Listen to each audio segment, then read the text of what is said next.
There's a series of paintings I stumbled upon that hasn't left me since. The paintings depict the god Anubis, not sitting in a golden temple or amidst cries of the dead, but in a quiet cafe, sipping tea, watching the rain fall. He walks down streets unnoticed, rides trams in silence, passes through parks and alleyways like a shadow among the living. That's the premise of Joanna Karpowicz' melancholy art series, The Ordinary Life of Anubis. A series where death isn't hunting or haunting, he's simply watching.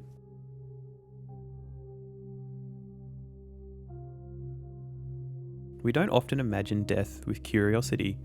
We see it as a force, an ending, something that comes from us. But what if that's the other way around? What if death isn't chasing, but wandering? What if death walks with us, not to take, but to understand? Imagine you brush your teeth, tie your shoes, feed your cat, all the while death is there, just outside a frame, tilting its head in quiet interest. Not judging, not waiting, just observing. A silent presence, like a breeze that never touches your skin, but always moves the curtains.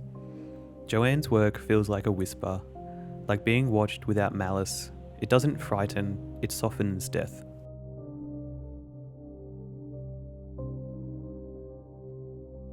There's a strange comfort in imagining death this way, not a thief in the night, but a longtime friend we've never noticed. Anubis isn't bursting through windows, he's sitting at the edge of your vision, watching you laugh, spill your drink, get lost in thought. You live and he watches, because maybe death is more than an ending.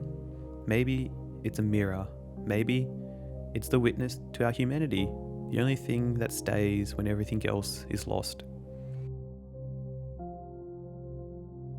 And here's the twist. While we try to understand death, maybe death is trying to understand us. Why do we keep painting, building, singing? Why do we keep getting up in the morning?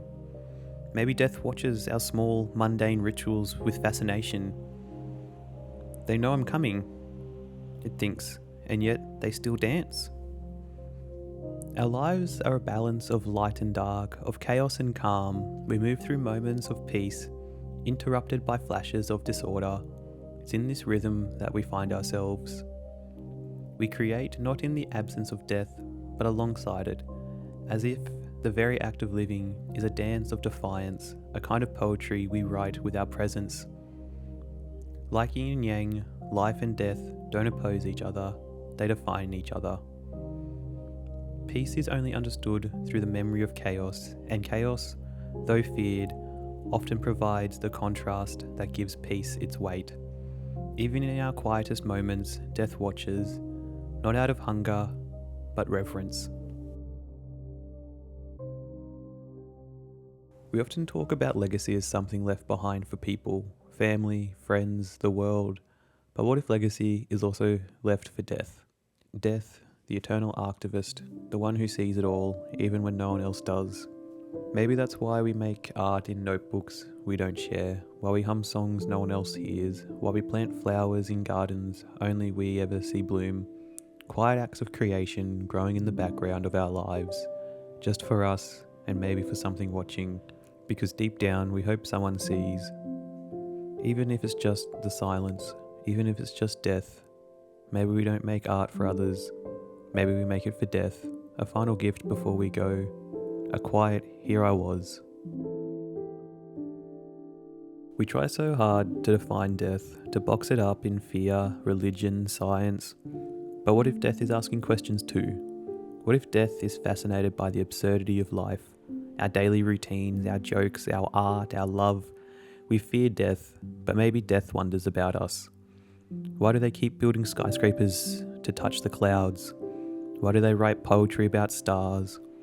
Why do they keep trying to be remembered? Maybe death is not just a boundary. Maybe it's a consciousness, a quiet, eternal observer.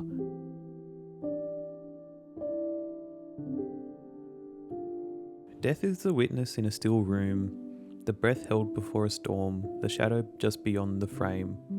It doesn't rush, it doesn't shout, it just observes. And when we are gone, when even our names are forgotten, does death still remember? Perhaps it does. Because maybe death is the final witness to our lives, the one who knows every step we took, every word we wrote. Maybe art isn't for the living, maybe it's for the watcher in the void.